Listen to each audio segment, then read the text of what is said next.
burning down the White House, to a war fought over a single pig. Let's dive into the strangest, most unexpected moments in US-Canada relations. The War of 1812, when Canada and Britain burned down the White House.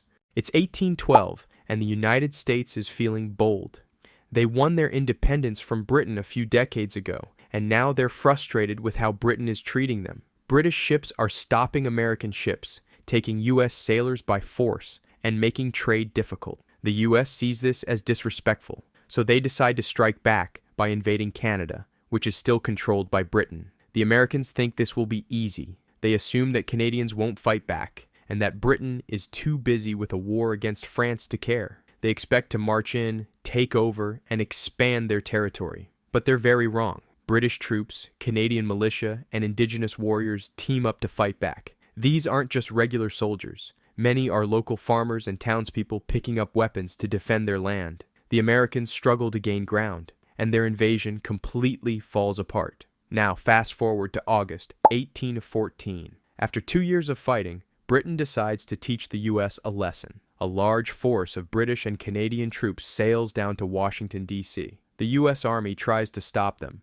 but the British easily push through. The American government panics. The president, James Madison, and his wife, Dolly Madison, flee the city. And then, the British do something no one in America expected. They don't just take control of Washington, they burn it to the ground. The White House? Burned. The Capitol? Burned. The Treasury? Burned. Even the Library of Congress, filled with important books and documents, is destroyed. The fires rage through the night, and by morning, Washington, D.C. is in ruins. For the U.S., it's a complete disaster. They started the war thinking they could take over Canada, but instead, they lost their own capital. It was one of the most embarrassing moments in American history. The war eventually ends in 1815 with no real winner, but one thing is for sure. No one in the U.S. ever forgets the night the British and Canadians burned down the White House. The Pig War, a war that almost happened over bacon. It's 1859.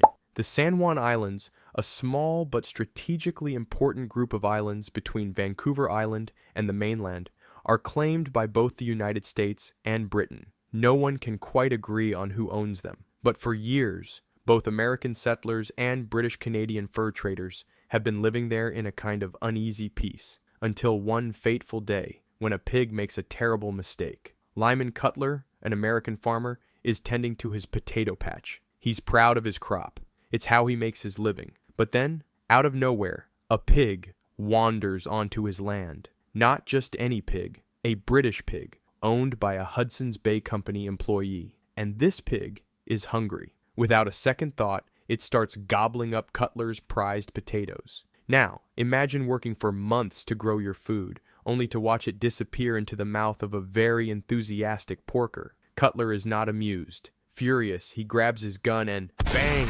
The pig is no more, and that's when all hell breaks loose. The pig's owner, a British-Canadian man, is outraged. He demands Cutler pay for the pig. Cutler refuses, saying the pig had no business eating his crops. Tempers flare, and before long, British authorities get involved. Then the US military gets involved, and suddenly, two world powers are on the brink of war. Over a single pig, British warships anchor near the islands. US troops rush in. Both sides stand face to face, muskets loaded, just waiting for someone to make the first move.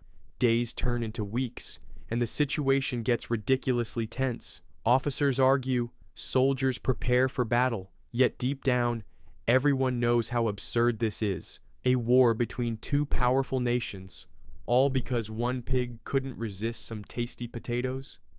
Thankfully, before anyone does something really stupid, cooler heads step in. High-ranking officials from both sides talk things out, realizing that going to war over bacon isn't exactly a great idea. After tense negotiations, they agree to a peaceful compromise. Both Britain and the US will keep troops on the island without fighting until an official decision is made on the border, and years later, in 1872, the dispute is finally settled. San Juan Islands officially become part of the US, and the only casualty in this almost war?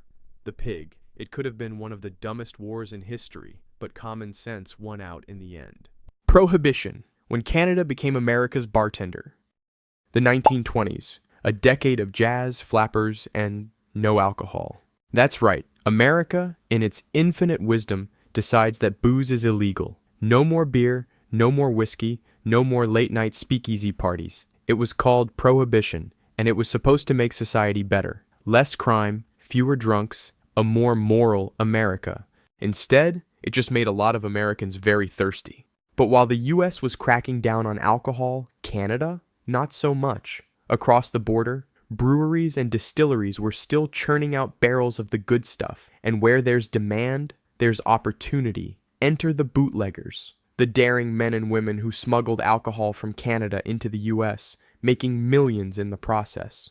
And then, of course, there were the rum runners, legendary smugglers who turned this into an art form. Ships loaded with booze would sail from Canada to the US, avoiding patrol boats and dodging the law. Some even modified their boats to go faster than the US Coast Guards. And guess who was one of the biggest buyers? Al Capone.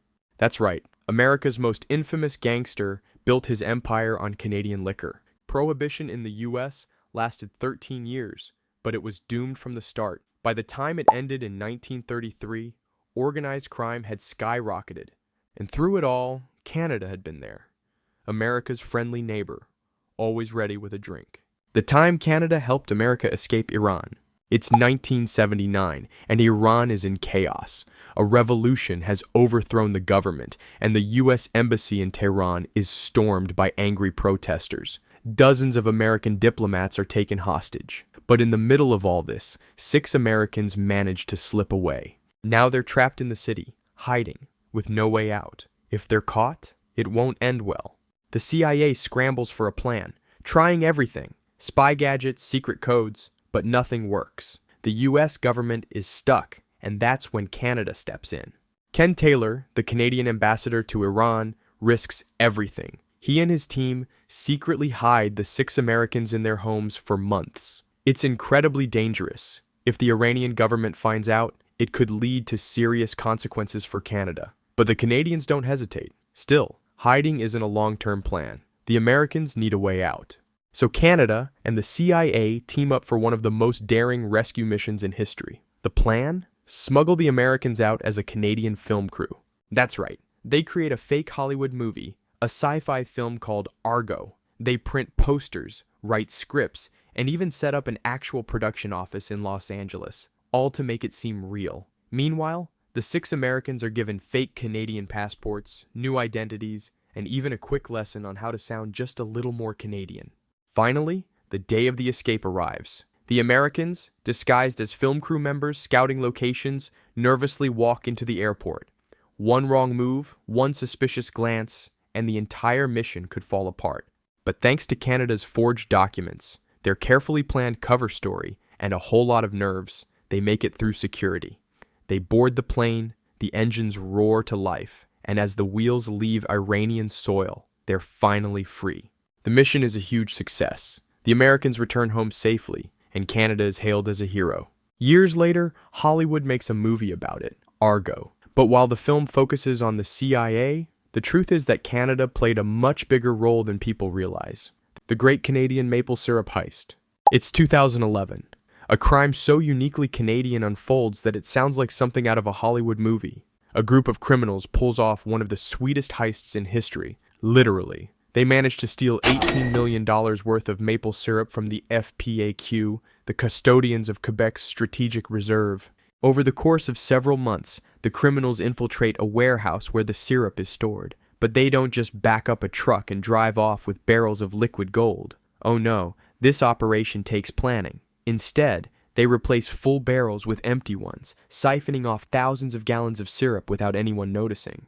By the time officials realize what's happened, more than 3,000 tons of maple syrup are gone. That's enough to drown an entire town in deliciousness. And where does the stolen syrup go? You guessed it, the United States. Apparently, Americans have a serious sweet tooth, and there's a booming black market for liquid Canadian gold. Eventually, after months of investigation, police track down the syrup smugglers. Arrests are made, and most of the syrup is recovered.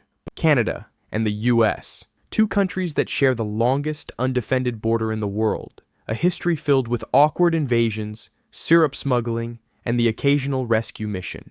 But what really defines their relationship? A never-ending friendly rivalry. They're like siblings, constantly teasing, but always having each other's backs. If you enjoyed this wild ride through some of the most bizarre, hilarious, and unexpected moments in North American history, make sure to like, subscribe, and hit that notification bell so you never miss an episode. This is Beyond and Back, bringing you the most fascinating stories from history and beyond. See you in the next one.